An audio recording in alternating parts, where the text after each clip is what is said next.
Boa noite a todos. Eu sou Walter Vaz, professor de Teoria da Literatura no Centro Universitário Fundação Santo André, no ABC, e hoje gostaria de falar com vocês sobre Roman Jakobson, particularmente o período em que esse famoso linguista do século XX viveu na Tchecoslováquia, entre as cidades de Praga e Brno. Jakobson nasceu em Moscou e estudou no Instituto Lazariev de Línguas Eslavas, depois estudou na Universidade de Moscou e depois parte em 1920 para a Tchecoslováquia. O fato de Jakobson ter deixado Moscou depois de um intenso período de convivência com artistas e intelectuais russos, particularmente no âmbito do Círculo Linguístico de Moscou, que ele ajudou a criar, e da Sociedade para o Estudo da Linguagem Poética, chamada OPOIAS, de São Petersburgo, ele então decide, em 1920, deixar a Rússia. A princípio, ele não quer sair da Rússia como emigrado, e então ele se envolve, vamos assim dizer, numa comissão da Cruz Vermelha Soviética que partia para a Praga, na Tchecoslováquia, isso em 1920. Vale lembrar que em 1919 a família dele, pai, mãe e mais dois irmãos, já haviam deixado a Rússia para a Alemanha, por conta das situações de alguns por não concordar particularmente com aquilo que foi o desdobramento da Revolução de 1917, e Jakobson permaneceu ainda por um ano em Moscou, trabalhando com Osip Brick e Vladimir Mayakovsky, inclusive na própria residência do Jakobson. A família era dona de uma espécie de prédio em Moscou, e quando a família deixa Moscou e vai para a Alemanha, Jakobson então chega a alugar alguns cômodos desta casa para ali funcionar uma espécie de célula do governo bolchevique, que era o Comissariado das Artes, né? Uma espécie de célula que verificava, patrocinava a produção artística aclimatada à ideologia bolchevique. Mas o fato é que Jakobson, então, em 1920, ele deixa tudo isso para trás, se envolve nessa comissão da Cruz Vermelha e segue primeiro para Tallinn, na Estônia, que na verdade era um lugar de saída, né, uma janela para o Ocidente. Então ele sai pelo Mar Báltico e entra no norte da Polônia e depois toma um trem de ferro e no dia 20 de julho de 1920 ele então chega em Praga, na Tchecoslováquia. Jakobson não vai sozinho, a comissão era composta por outros integrantes, outros membros, inclusive Salomon Gillerson, que era um bolchevique muito famoso e que, quando chegou em Praga, ele foi, quando a comissão chegou no coração de Praga, na estação central de Praga, havia ali diversas pessoas da sociedade de Praga que cultuavam Gillerson e foram recebê-lo na estação com grande efervescência, barulho e tal. Então, um elemento que é importante ressaltar aqui é que a política tcheca, na ocasião, ela não reconheceu o governo bolchevique. Ela só foi reconhecer esse governo em 1939, muito tarde, e o fato destes integrantes da Cruz Vermelha chegarem fazendo esse barulho e arrebanhando, vamos assim dizer, a parte da esquerda tcheca, gerou muita suspeita por parte das autoridades locais, né? Então, essa comissão ela vai ser vigiada do primeiro ao último dia em que eles permaneceram em Praga. Essa mesma comissão, depois ela vai mudando de propósitos, né? E o fato é que há uma pressão muito grande da sociedade tcheca e dos políticos tchecos sobre esse grupo, então, que ia compor a Cruz Vermelha, né? A Cruz Vermelha Tcheca, diga-se de passagem. Importante lembrar isso, que essa é uma comissão da Cruz Vermelha Tcheca, né? E assim que eles chegam, né, o grupo ele é dirigido para um hotel famoso no centro de Praga, ocasião, em 1920, que era o Hotel Imperial. Então, toda a comissão, os 9 integrantes da comissão são direcionados para esse hotel, eles reservam 2 quartos para esse grupo de pessoas nesse hotel de Praga, e o espaço é muito apertado, eles precisam dividir, montar o escritório da Cruz Vermelha ali também, e acaba ficando num espaço muito restrito. A Cruz Vermelha Tcheca, né, diante dessa situação, acaba liberando, né, mais 2 quartos no coração da Tchecoslováquia, outro no prédio da Cruz Vermelha Tcheca. Então, o grupo se divide, uma parte vai para o prédio da Tchecoslováquia, o prédio da Comissão Tcheca, e o outro fica, então, no Hotel Imperial, né? Então, vamos ver aqui. Jakobson, na Tchecoslováquia, aqui comentando um pouco esse trajeto dele. Então, quer dizer que ele sai de Moscou, né?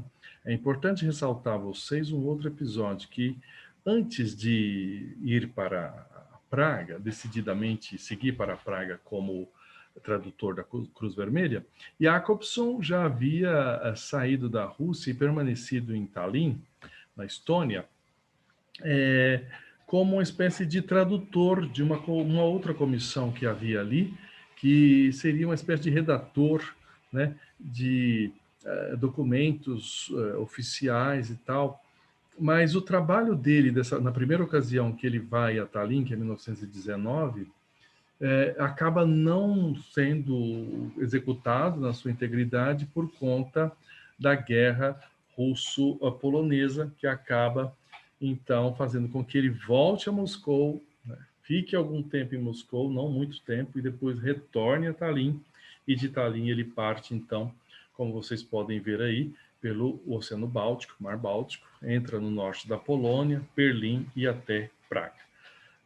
Está aí a estação Woodrow Wilson de Praga, é onde ele chega com os demais colegas, e então começa a despertar na sociedade tcheca essa suspeita, né? O grupo, antes de mais nada, além da perseguição política, né, as autoridades não concordavam, não compartilhavam dos ideais políticos, havia também uma desconfiança de que esse grupo não tinha intenção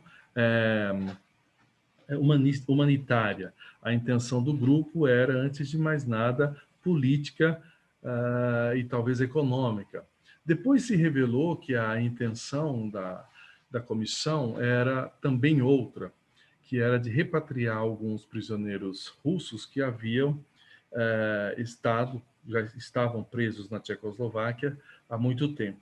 Então foi uma tentativa havia também esse interesse de libertar esses prisioneiros russos que ali se encontravam desde o Império Austro-Húngaro. Então eles chegam nesse hotel no coração de Praga, dividem aí um quarto, a Cruz Vermelha Tcheca cede a eles um outro espaço no coração da cidade, e o que acontece aqui é o seguinte: a polícia tcheca ela foi recomendada a vigiar o grupo dia e noite. A ordem era não perdê-los de vista sob hipótese alguma. Então, quando se divide o grupo, um pouco vai para o prédio da Cruz Vermelha Tcheca e o outro fica no Hotel Imperial, o serviço dobrou. Precisou-se, então, buscar novos profissionais justamente para vigiar as ações desse grupo, de maneira que, então, as autoridades tivessem claro totalmente aquilo que eles estavam executando.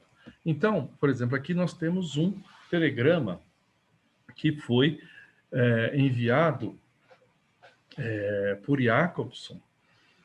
E, na verdade, não é propriamente o telegrama, mas um documento da polícia tcheca dizendo que havia, né, lido o telegrama de Jacobson e que ali não tinha nada que desabonasse ou que apontasse para algo alheio àquela intenção inicial do grupo. Outro telegrama, esse de Jacobson, enviado a esse Levindorf, que se encontrava em Tallinn, no Hotel Pittsburgh, e aberta, essa correspondência foi aberta pela polícia tcheca, que faz esse risco azul que vocês podem ver aí embaixo, que aponta para algo que diz como as coisas aqui estão indo muito bem, a Tchecoslováquia está dominada, qualquer coisa nesse sentido. Então, isso chama a atenção desse sensor que faz esse risco azul no documento de maneira a ressaltar o que está aí, né? E então as perseguições são as mais variadas possíveis. Jacobson pena muito com isso, né? Porque sobre ele pesa uma acusação nesse período tcheco, do começo ao fim, de que ele é, na verdade, um espião soviético. Um espião que está ali, que tem outras intenções que não a ação humanitária da Cruz Vermelha. Então, ele é xingado, os jornais locais acabam publicando algumas notas de difamação, né? E ele, nesse período, é um período de adaptação e ele pena bastante. E é um período em que ele escreve muitas cartas a amigos, a pretendentes, como foi o caso aqui, uma pretendente que foi Elsa Triolet, que foi uma colega de infância, também estudou com ele, estudou francês com ele, ela tinha o mesmo professor de francês que ele em Moscou, e depois a Elsa Triolet, que Jacobson tanto gostava e que ele disputava com Viktor Shklovsky, acabou por não se casar com nenhum dos dois. Ela acaba casando com um oficial francês de André Triolet, mas Jacobson ainda mantém correspondência com ela e escreve essa carta em 1920, né, reclamando da situação da Tchecoslováquia. Ele diz assim: você me pergunta o que eu estou fazendo em Praga. Não sei se você sabe ou não, mas em setembro eu fui terrivelmente atacado por causa da Cruz Vermelha. São os ataques que ele recebe, as acusações de espionagem e outras tantas.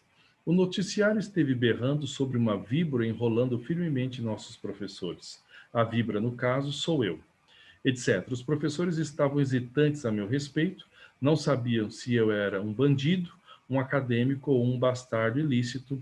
Músicas a meu respeito eram cantadas nos cabarés. Tudo isso não era muito espirituoso. A situação ficou complicada. Parece que meu destino é oscilar em circunstâncias imagináveis.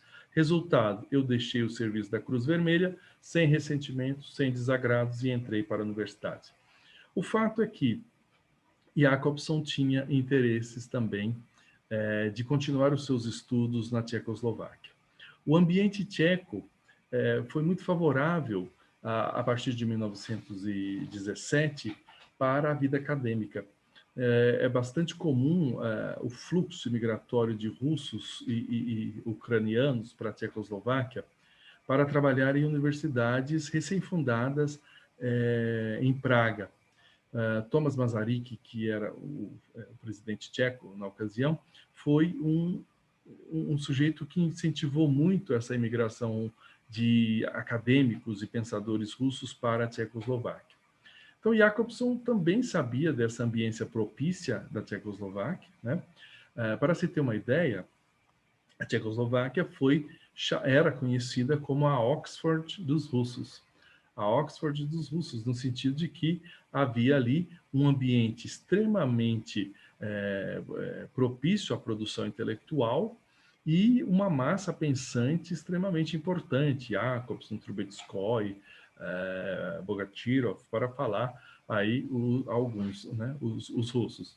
Então, essa ambiência, esse cenário que a Tchecoslováquia desenvolveu, era muito favorável à vida acadêmica. Então, Jakobson, quando saiu da Tchecoslováquia, da Rússia, para você ter uma ideia, ele levou uma carta de recomendação de um professor de sânscrito da Universidade de São Petersburgo, que era Alexander Shakhmatov.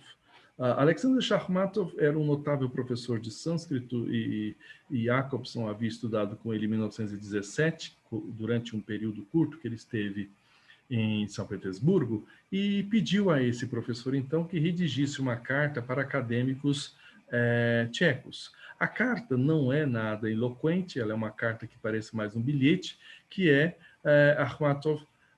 Shakhmatov pedindo ali aos acadêmicos tchecos que desse a Jacobson a possibilidade de desenvolver ali os seus estudos. E não havia um destinatário em particular, aquilo era algo generalizante, né, para qualquer um que viesse a, a pegar aquela carta. E Jacobson, então, tenta, ao mesmo tempo que trabalha na Cruz Vermelha, entrar para a Universidade Charles para desenvolver ali o seu doutorado.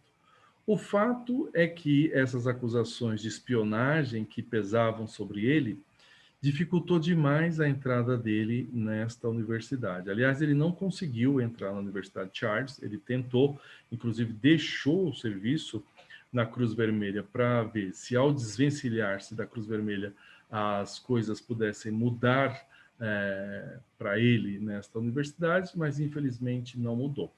Ele precisou seguir o seu doutorado na Universidade Alemã de Praga, uma outra universidade que na ocasião estava em funcionamento no país. E o mais curioso aqui é que os próprios professores russos da Universidade Charles fizeram ali um movimento muito forte no sentido de cerceá-lo, né? Não deixar que ele entrasse. Ele até consegue assistir algumas aulas, mas na condição de aluno ouvinte, com a participação muito restrita, né, no âmbito desta universidade. A fama de espionagem ela ganhou o mundo, foi até a Rússia, e era muito comum os pais de alunos russos estudando em Praga, na Universidade Charles, era muito comum esses pais recomendarem ao reitor da universidade que tentasse manter a todo custo o Jacobson longe dos seus filhos, né, porque ele representava ali uma ameaça. É isso que o jornal diz, então, que Jacobson era uma víbora enrolando fortemente nossos professores, quer dizer, tentando se colocar ali no círculo universitário, mas não deu certo. Né? Então, essa carta é a Elsa Triolet, que quer saber como que está a situação dele ali no momento. Né? Jacobson também teve uma vida privada cheia de curiosidades. Né? Para você ter ideia, ele se casou 3 vezes e a primeira com a qual ele casou foi Sofia Nikolaevna Feldman, que era uma professora, que era uma imigrante russa também, assim como ele, e que eles se casaram em 1922, e ela depois desenvolveu fez faculdade de medicina na Tchecoslováquia, né?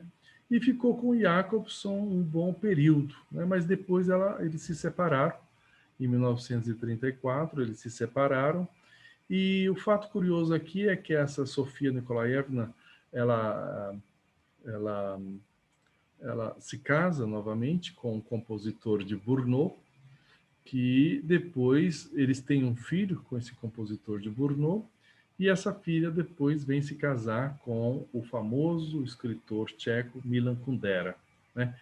Então, há essa ligação aqui. Jacobson se separa dela em 34, da Sofia Feldman, que também, como ele, era judia, e se casa, então, em 1935 com Svatava Pirková, que, na verdade, havia nascido em Viena, mas imigrado para a Tchecoslováquia e lá se encontrava. Era uma estudiosa do folclore. Ela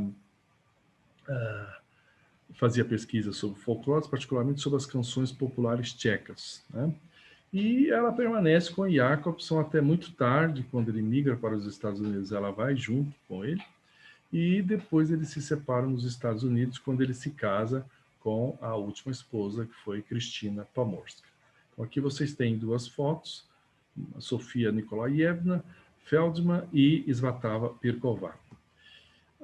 Outro fenômeno importante na vida do Jacobson aqui é a sua intensa correspondência com Nikolai Trubetskoy.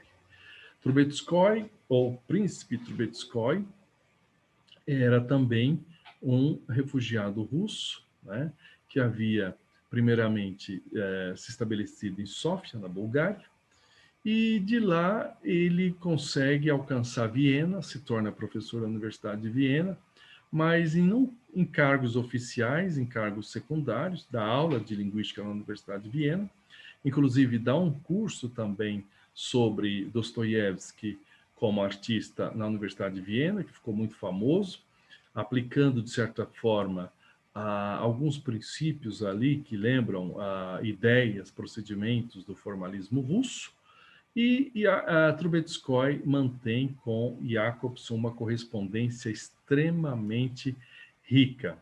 É uma correspondência que dura de 1920 a 1938, quando Trubetskoy morre. E o ano da morte de Trubetskoy, 1938. Eles escrevem com muita regularidade, os dois, a troca de correspondência é muito intensa. Essa correspondência, parte dessa correspondência foi traduzida, né? A outra parte mantém-se em inglês, mas editada nos Estados Unidos.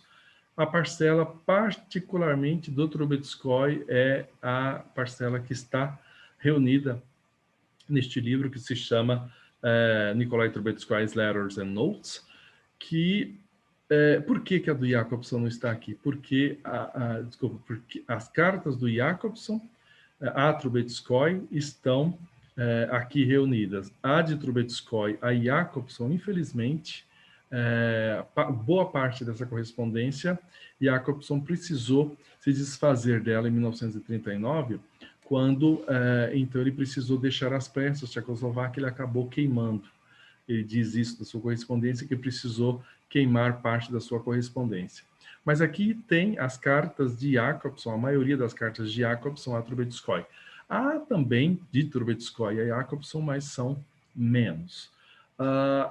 É um jogo muito sincero entre os dois, aquilo que tem sido o trabalho de ambos é reportado às minúcias, né? Então você percebe que a maneira de trabalhar desses dois russos, o que eles prezam, o que é a ciência para esses dois pesquisadores, né? Como abordar determinados temas, isso é muito interessante. No contexto tcheco, a ciência russa, vamos assim dizer, ela teve muito sucesso, ela obteve muito sucesso em solo tcheco pela profundidade, pela seriedade na abordagem de determinados temas, né? E a maneira de trabalhar também. O fato é que Trubetskoy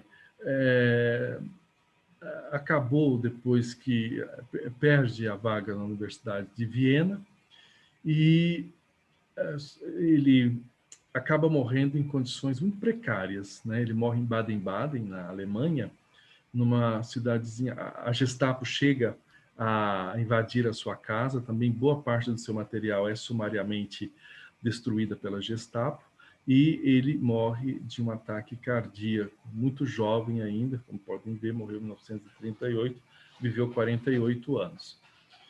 Mas correspondeu intensamente com Jacobson e produziu uma obra no âmbito da linguística e da fonologia sem precedentes. Aliás, os estudos sobre fonologia é justamente aquilo que está no centro do coração do Círculo Linguístico de Praga, que é uma aglomeração, um agrupamento de pesquisadores, do qual Jacobson é um dos fundadores e principal representante, e Trubetskoy também participou disso, e é ali que nasce esses primeiros estudos sobre a fonologia. Tá? É a correspondência que eles trocam entre eles que vai apurando alguns princípios da fonologia, entre eles a noção de fonema. A noção de fonema como um feixe de traços distintivos que é, vamos assim dizer, um grande achado, uma espécie de ovo de Colombo, que depois vai ser, vamos dizer assim, é um procedimento que acaba servindo muito às ideias estruturalistas que estavam efervescentes neste período tcheco. Né? Então, de Praga a Paris, essas ideias caminham quase que diretamente, são aclimatadas no ambiente parisiense, e dali a coisa se transforma no que nós chamamos de estruturalismo, Claude Lévi-Strauss, Roland Barthes, Svetlana Todorov, toda essa gama de pensadores franceses da década de 1960, que vai levar o estruturalismo ao auge. Mas as ideias, boa parte dessas ideias, elas nasceram aí em Praga, e no Círculo Linguístico de Praga, e recebeu das mãos de Jacobson e do Trubetskoy uma demão, vamos assim dizer, uma apuração extremamente importante e útil. Inclusive, uma espécie de afeto e desafeto de Jacobson em Moscou e na Rússia como um todo foi Viktor Shklovsky. Viktor Shklovsky manteve uma relação muito ambígua com Jacobson, às vezes uma relação de admiração, às vezes uma relação, ao que parece, de perseguição. E Shklovsky, na verdade, faz uma distinção, retoma uma ideia de distinção que é bastante útil aqui. Enquanto o Círculo Linguístico de Moscou estava interessado nas questões da linguística, particularmente, a Sociedade para o Estudo da Linguagem Poética de São Petersburgo estava interessada em teoria literária, em narrativas, em estudos da poesia e tal. Quando Jacobson vai para Praga, ele leva essas ideias desenvolvidas no âmbito do Círculo Linguístico de Moscou. Muitas ideias, particularmente os estudos de dialetologia e fonética também. Há uma intenção muito viva do Círculo Linguístico de Moscou pela linguagem viva. Né? Não é à toa que eles estão muito preocupados com as manifestações folclóricas, aquilo que é da ordem do oral, a literatura oral, enfim, canções populares, enfim. Ele segue, Jacobson segue com essa preocupação mais com a linguagem no seu aspecto vivo, dinâmico. Né? Tanto é verdade que aqui no Brasil, o João Alexandre Barbosa achou uma fórmula muito interessante, que é a linguística em ação, né? Uma espécie de em termos de Saussure, talvez pudéssemos dizer que Jacobson estava muito mais interessado pela parole do que pela langue, muito mais. Enquanto, então, ele chega em Praga, ele vem com esse conhecimento todo, ele traz toda essa bagagem dos estudos de dialetologia da Universidade de Moscou. Então, é isso. Então, troca muita correspondência com Trubetskoy e apura a noção de fonema, particularmente a noção de traço distintivo. Então, essa correspondência é extremamente importante. Há notícias de que a tradução inglesa nova saindo aí, porque, embora a obra tenha sido organizada, ela não está traduzida na íntegra. Aliás, é pouca coisa que está traduzida dessa correspondência. Outro assunto que atrai a ambos é a ideia do eurasismo, a Eurásia, que é essa concepção, uma espécie de conduta pessoal, cultural, geográfica, que preocupa esses dois estudiosos, particularmente Nikolai Trubetskoy. Né? Ainda no âmbito de Praga e da troca de correspondência entre Jacobson e Trubetskoy, vale lembrar que, como ressaltou o professor Galin Tihanov, é neste contexto de Praga, do entre guerras, nesse lugar de fronteiras, que nasce aquilo que o Tihanov chamou de teoria literária, a clássica, teoria literária clássica, né? E que algo que ele acha que hoje está morta, né? Essa teoria literária nasce, segundo ele, nesse contexto de Praga, por meio de várias ideias que estão ali germinando, elementos da fenomenologia do Husserl, elementos da própria fenomenologia do Gustav Speth, que também chegou a ir a Praga, elementos do formalismo russo, elementos auridos da Sociedade da Linguagem Poética. Então, em Praga, há a gestação dessas ideias todas, e Jacobson é um grande responsável, né, na elaboração, na definição desses temas todos, dessas ideias, desses conceitos, dessas concepções, e depois isso segue para Paris, e em Paris floresce, então, na década de 60, o grande auge da teoria literária, em que novos elementos são elaborados, estudos mais profundos, estruturalmente falando, das narrativas são feitos, e ali, então, esse conjunto de estudos e acepções que são ampliados no contexto de Paris, acaba gerando aquilo que é comumente chamado de estruturalismo. Então, há, no contexto de Praga, algo extremamente importante para o desenvolvimento do estruturalismo francês. Nasce ali, segundo Tihanov, essa concepção de teoria literária moderna, como ele coloca, que hoje ele acha que está morta. Enfim, mas Jacobson continua nesse contexto, e depois de muitas tentativas, ele então entra para essa universidade alemã e acaba, depois concluindo o seu doutorado nessa universidade alemã, ele vai se aproximando gradativamente da cidade de Brno, que é para onde, no geral, foram todos os representantes do Círculo Linguístico de Praga.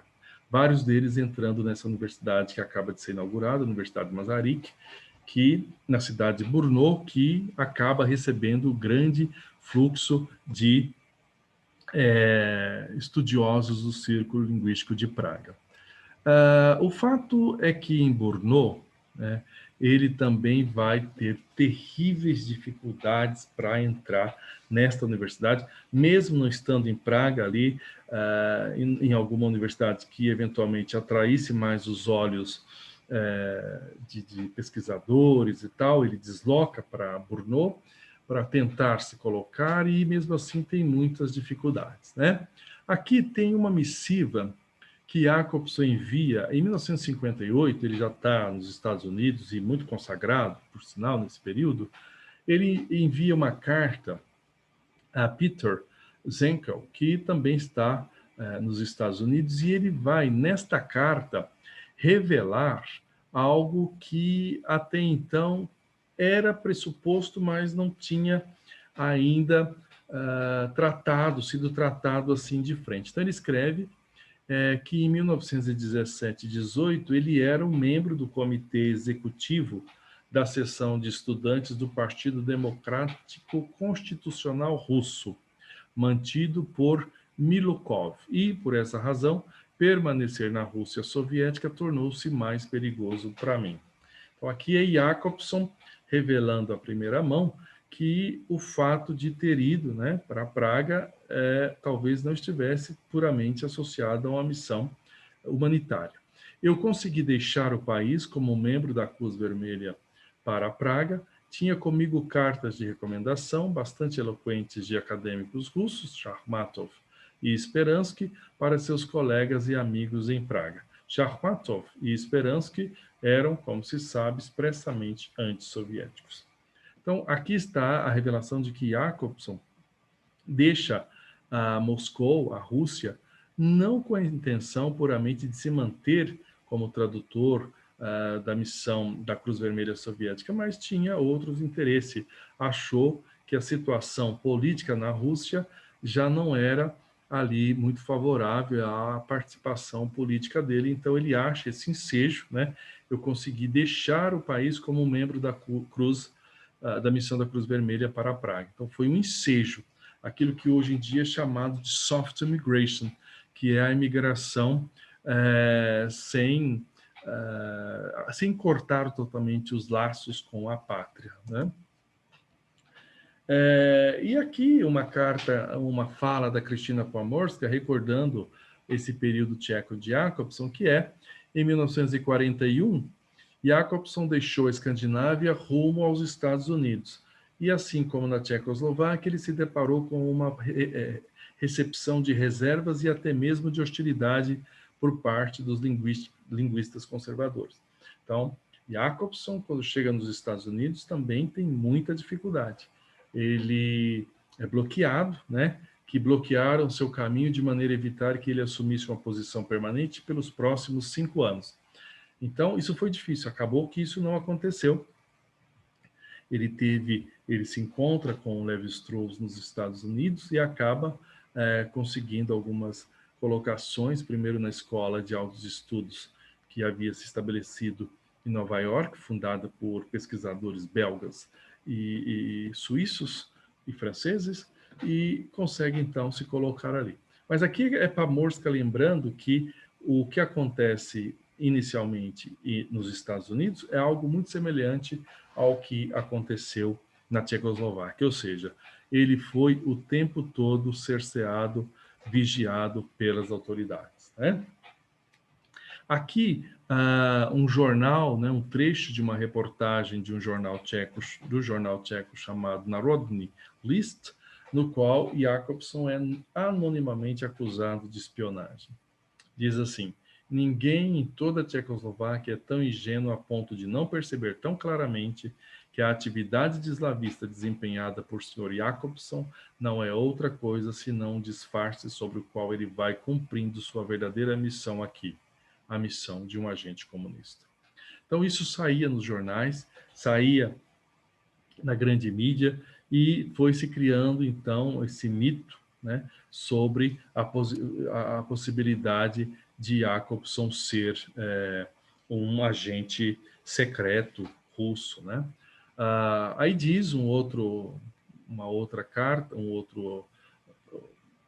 crítico tcheco, que é Vincent Servinka, diz: Roman Jakobson veio para Praga como tradutor oficial da primeira missão soviética, encabeçada pelo pelo mal reputado Dr. Gillerson, Salomon Gillerson. Não é de admirar, então, que ele tenha despertado desconfiança no começo, apesar de trazer consigo uma calorada recomendação do famoso eslavista petrogradense, Alexander Shakhmatov. Entretanto, Jakobson se livrou do ódio lançado sobre ele pela associação feita com a Cruz Vermelha Soviética ao deixar o serviço e, tendo retornado aos seus estudos, está agora se dedicando completamente aos estudos eslavos em Praga. Então, é aqui alguém dizendo que ele tinha mesmo que se desvencilhar da atividade da Cruz Vermelha Tcheca se ele quisesse alguma coisa em Praga. Aqui está a carta do Alexander Shakhmatov aos acadêmicos tchecos, no geral, que diz o seguinte: prezado colega, talvez esta carta chegue até você através do nosso jovem e talentoso cientista, Roman Osipovich Jakobson. Peço-lhe que o apoie moralmente no estrangeiro. Ele é um linguista de destaque e depositamos muita esperança nele. Quanto a nós, ele vos falará pessoalmente. Atenciosamente, 19 de fevereiro de 1920. Então está aqui a carta do Shakhmatov recomendando Jakobson aos colegas tchecos. Para você ter uma ideia, nos dias mais sérios, vamos assim dizer, dessas acusações contra Jakobson, transitava ali na boca do povo que, na verdade, o verdadeiro Roman Jakobson, o linguista que havia sido recomendado pelo acadêmico Charmatov, extremamente importante, havia sido sequestrado e morto, né? E aquele linguista que estava ali, na verdade, era o impostor. E a carta de Charmatov havia sido roubada. E agora estava de posse desse impostor. Só para vocês terem ideia do que foi isso. Então, o verdadeiro Jakobson está morto, o Jakobson que está aqui em posse dessa carta é um impostor, né? Com muita dificuldade, ele vai se estabelecendo, vai ganhando confiança, vai se envolvendo em alguns círculos acadêmicos e de vanguarda de Praga, da Tchecoslováquia como um todo, e vai ganhando aqui e ali a confiança, né, de alguns. Agora, um fato que de fato chamou muita atenção e gerou desconfiança, até mesmo para aquelas pessoas que estavam mais próximas de Jakobson quanto à sua atividade em Praga, foi o fato dele, mesmo depois de ter desvencilhado da Cruz Vermelha Soviética, ou seja, deixou de ser funcionário da Cruz Vermelha Soviética, ele permaneceu recebendo salário, né? E segundo a espionagem da época, ele levava um padrão de vida muito além, né, daquilo que aparentemente ele ganhava ali da Cruz Vermelha. Então, isso tudo eram elementos que começavam a pesar, né, nessa desconfiança radicalizada em Praga. Ele consegue gradativamente conquistar um ali, outro lá, e em 1936, né, a década de 1920 foi para ele terrível. Ele atravessa esse período assim com muita dificuldade, né, privação.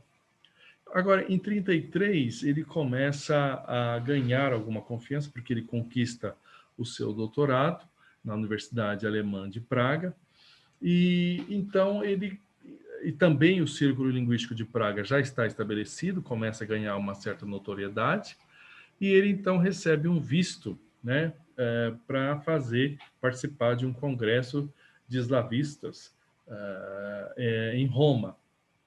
E então ele ganha esse passaporte, né, para ir até Roma.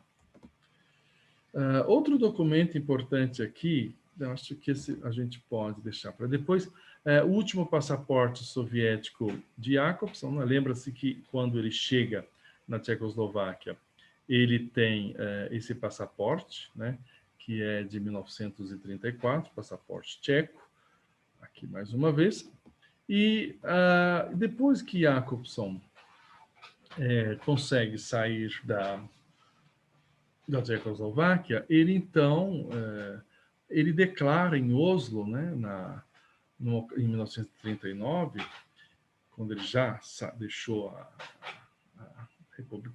Tchecoslováquia, que ele, se precisasse, se acaso fosse necessário, ele então se envolveria, ele se alistaria voluntariamente ao exército tcheco para, no caso de uma guerra, né? Para você ver que é uma espécie de gesto de Jakobson, de patriotismo, né, com Praga, que foi esse país no qual ele viveu por quase 20 anos, né?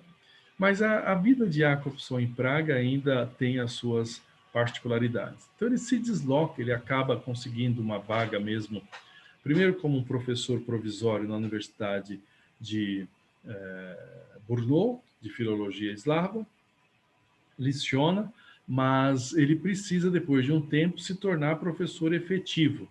E aí começa uma nova batalha, muitas desconfianças, muita gente não querendo conceder a ele a vaga, embora fosse uma sumidade. Há documentos que dizem, bom, só dê a ele a vaga se não houver no país um outro professor que tenha a mesma formação. Coisas desse jeito, vários e vários órgãos do governo tcheco tentando cercear, né, impedindo que ele, então, assumisse a vaga de professor definitivo nessa universidade em Brno, Universidade Masaryk, em Brno. Então, depois de muita batalha, carta para lá, carta para cá, pede cartas a amigos dizendo que ele não tinha nada que desabonasse, né, que ele não era um espião, que ele estava ali realmente como um cidadão comum e tal. Enfim, ele recebe então essa vaga de professor definitivo nessa universidade, mas logo em seguida, não chega a lecionar 2 anos, ele precisa então deixar, as ameaças começam a surgir, né? O nazismo está em terrível ascensão na Alemanha, e em 39 vocês sabem que os alemães invadiram a Tchecoslováquia. Então Jacobson precisou muito rapidamente deixar a vaga na Universidade de Masaryk e retornar rapidamente para Praga, onde ele fica escondido alguns dias dentro do armário da casa do sogro dele, né?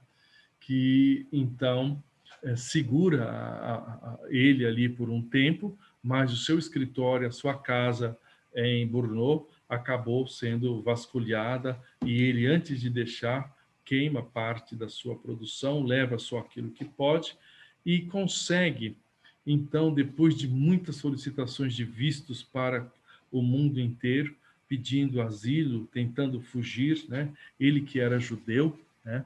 Aliás, o fato de ser judeu, toda a comissão da Cruz Vermelha que foi para a Praga, ela era composta de judeus.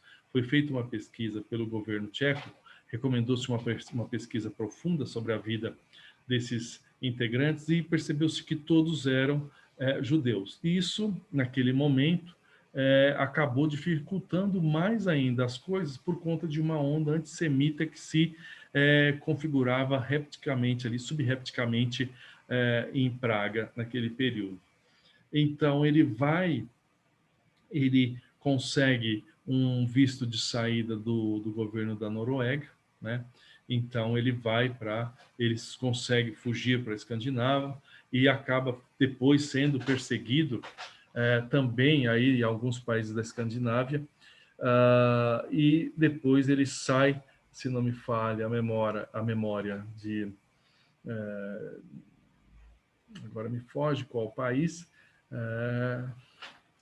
Ele consegue sair no navio cargueiro de um desses países da Escandinávia e chega nos Estados Unidos em 1941.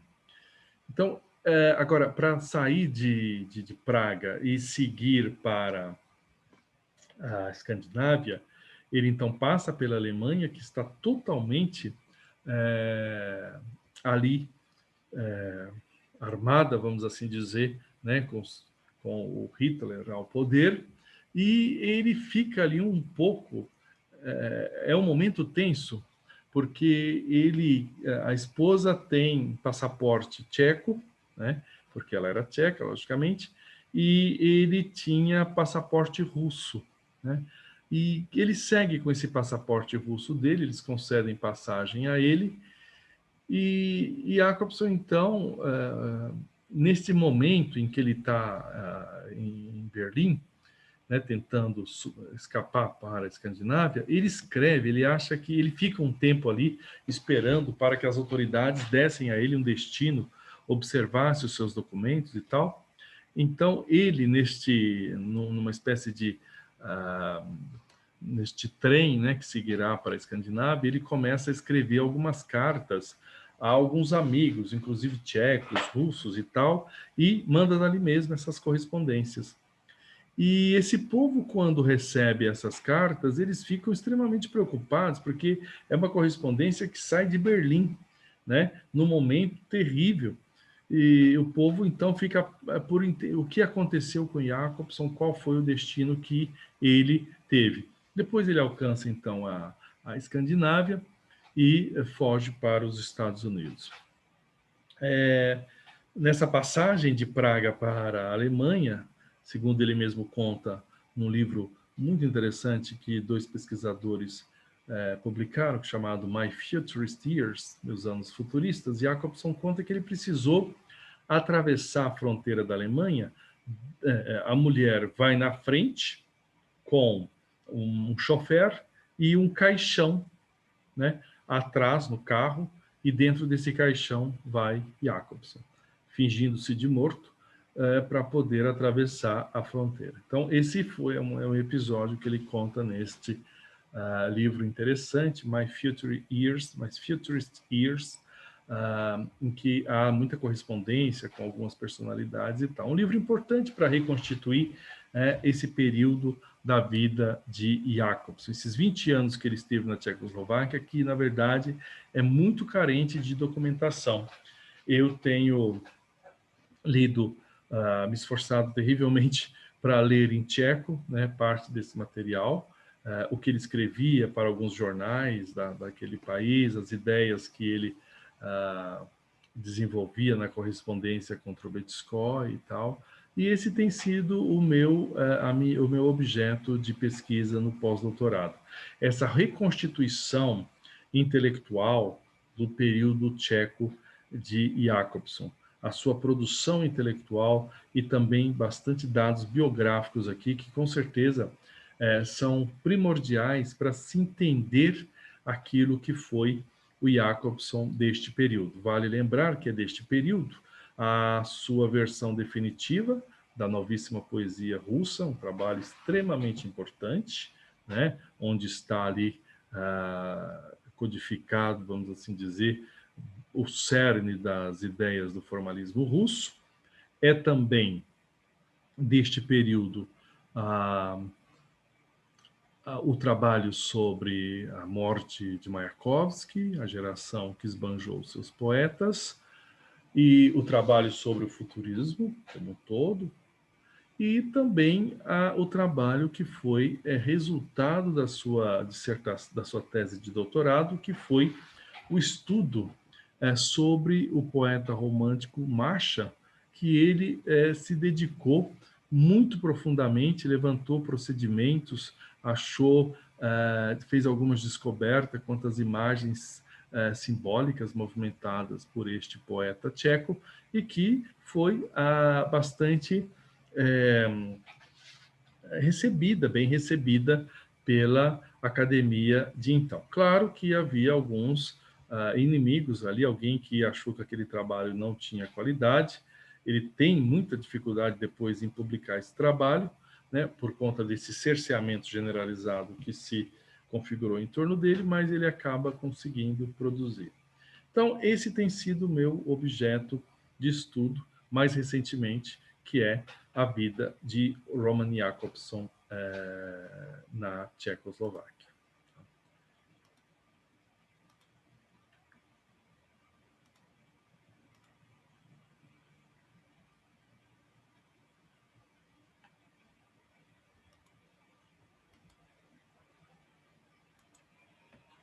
Então é isso. Eu agradeço os ouvintes e tudo de bom.